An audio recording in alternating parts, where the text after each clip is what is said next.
How's it going? So today I'm going to be talking about chapter 12, which is stability of traditional societal institutions. The first topic we're going to be discussing is the family, technology, and personal relationships. Since the inception of social media and everything, personal relationships have become less important, I'm going to say. It's my hot take of this video.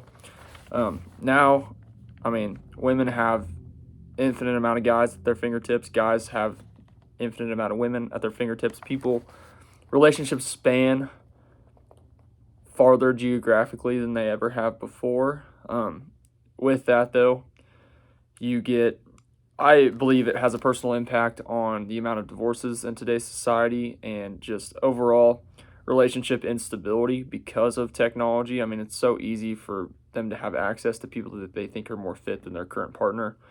It's very interesting. With that, after that hot take, we're going to get into modern childhood.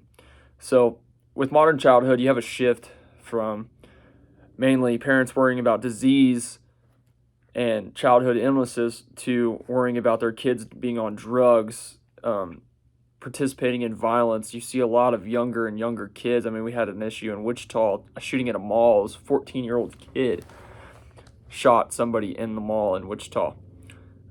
So violence is happening at a much younger age, or not necessarily a younger age, but on a larger scale at a younger age. Teen pregnancy is more prevalent now than ever before, and terrorism. So I honestly think the number one reason why we have more school shootings now than 30 years ago is because, like, when my grandpa even says he used to clean his gun in shop class, everybody used to have guns, bring guns to school, nobody got shot. But now you have all these kids who are confused about themselves, being bullied their entire lives, think their lives are nothing, and they just want to be known for something. They want to be seen. So what do? They do the one thing that's the hot topic on the news. They're going to go make a terrible life decision and ruin people's lives in order to get some recognition because they think that they need to be seen. And it's honestly just terrible. Technology, I think, has led to a rise in mental illness just because there's so much stress being put on kids these days because of new technology. Another thing that affects people largely is their parents' perception. So the book talks about status conscious parents. So parents believe they have to be seen a certain way in society, and that leads to them putting more stress on their kids to be perfect, because if their kid messes up, it's a direct reflection on them, and that doesn't fit their status. So that's another thing that I think is directly affecting modern childhood. And like I talked about before, technology has ruined childhood. My 7-year-old cousin knows how to operate an iPhone better than some adults that I've met. They have the world at their fingertips. They're finding stuff out that they shouldn't find out for years.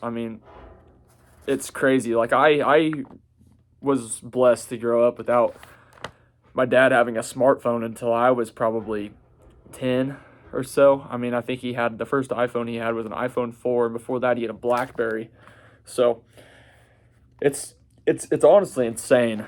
And with that, going into the next step, women's roles change versus constancy. Household technologies have made women's lives a lot easier and guys' lives easier. It's not just women doing the household chores anymore as in past. We have iRobots that sweep the floor for you. They even mop the floor for you. Blenders, washing machines, everything. And we've also seen a change in roles. Women can now go out and get good jobs, and a lot of times they are now the breadwinners in their family. My girlfriend, when she graduates college, she's going to be making probably more money than me as a nurse. So it's just one of those things where and we're going to talk about this later in the chapter 2 when it comes to child. And I think one of the videos really talked about it good too, but because women are now in these more prominent roles in society, you see them choosing career over kids a lot more too, which is having a direct impact on our population. The next controversial topic is the church. We have technology and religion. you see it a lot with like the Horizon Church here in town. They're starting to use a lot more information on screens and stuff, and you have a lot more TV preachers and just overall online people. I mean, you can go on, there's like religious TikToks and stuff like that too. It's kind of interesting to see how it's kind of adapted to society. But a huge argument now is science versus religion. I mean, science is probably religion's biggest enemy, but it doesn't have to be. Tech advancements have led to questioning religion just because technology has kind of replaced religion in a lot of people's eyes. But whether or not you agree with me, I think religion is not only is it words of wisdom, it can get you through a rough time, but it also just teaches you how to be a decent human being. I mean, I honestly think that's one of the biggest problems with the world today is that people are going away from religion. So there's all this, people are doing the wrong things. I mean, I grew up in a church.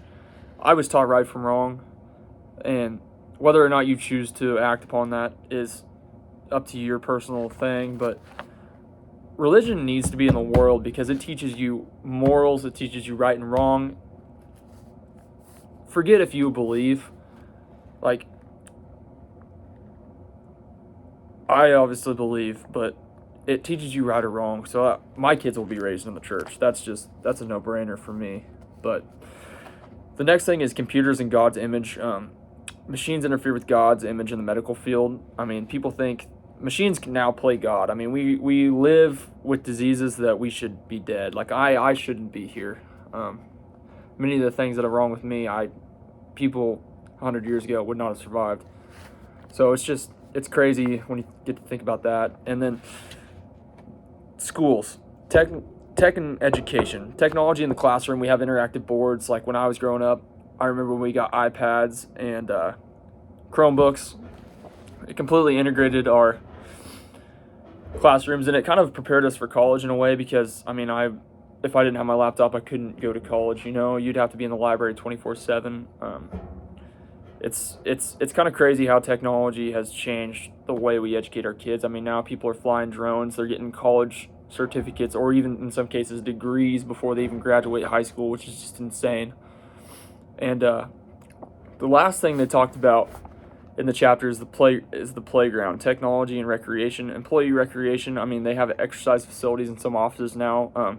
The company I work for here in town gives us an incentive up to $50 a month to go get a gym membership. High-tech rec equipment, technology in the weight room. I've talked to some of my friends here that are on the football team, and they have technology that measures their reps. They put in their max, and it tells them how much they need to lift for each rep. And it can even give them an efficiency coefficient that'll tell them like if they're getting anything out of their workout, which I think is incredibly cool. You see all the metrics on NFL games. I mean, I have an NFL game on behind me right now, and it's telling you the speed of the players, the probability of the catch. Honestly, for me, I love all that stuff because I'm kind of a nerd for it. But it's really revolutionized the way we see recreation and gambling. I mean, if you can call that a recreation, has changed too.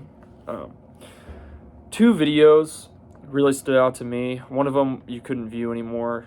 It must have gotten taken down by YouTube, but the first one I want to talk about is family in the 21st century. Families are no longer just two parents. I mean, you see them all the time, single parents running around. Same gender parents, man, girl. That's becoming more prevalent. I had a classmate in high school that had two moms. It's something that's becoming a pretty common thing in society. A decline in infertility has been seen since women kind of got more prevalent in society. Not that they weren't before, it's just they're starting to have more prominent roles in society. So therefore the birth rate is kind of declined, and it's kind of interesting that a decline in infertility is what's leading to the birth rate. Women are older when they have kids now. I think it used to be about 28 was the average, and now it's closer to 31. More women, like I kind of talked about when I was talking about the chapter, more women are choosing careers over children. You see smaller family sizes. I mean, you used to have families with, my great-grandpa grew up with 12 siblings, and now I grew up with 2, or 1 other sibling, I guess, 2 counting me. So that's another thing that's contributing to our population decline. And there's also been a decline in adoption, which is huge, because I know that kind of goes along with the abortion argument. I'm not going to get into that because I don't want my feelings to be hurt. But yeah, and so the next video I want to talk about is 5 tech changes in the classroom. You got VR, virtual reality is absolutely awesome. I love it. We use it a lot in the construction field. You can see what a building's going to look like before it's even been built. It's insane. It's so cool. 3D printing, I've had a little bit of experience with this, not a ton, but I think it's really cool how you can bring your ideas to fruition and have an actual object directly representing what you want. And I think it's completely changed the game in manufacturing, because now they can rip out prototypes that may not represent the end game or the end material, but they give you a working prototype to look at and make revisions on. Cloud technologies, I mean, nobody has to carry around a little USB flash drive anymore. It's all stored up there. It's awesome. Love it. Biometrics, fingerprint scanning. I mean, we have retina scanners on our phone, facial ID, fingerprint scanning, retina scanning. It's really neat. Holograms, which I've never personally seen. They're kind of too expensive, but they're basically 3D projectors. So in the future, the video says that they see that being implemented into classrooms. But overall, this chapter was actually extremely interesting, and I think it had a lot of good points. I think some of the information needs to be a little bit updated to modern times, but that's just with everything. I mean, it's almost impossible to stay updated, because we have so many changes coming, or improvements on technology we already have happening every day. So with that, I'm going to end the video. I enjoyed the videos we watched today, and I thought the material in the text was very interesting. So with that, I'm going to be signing off. Thank you.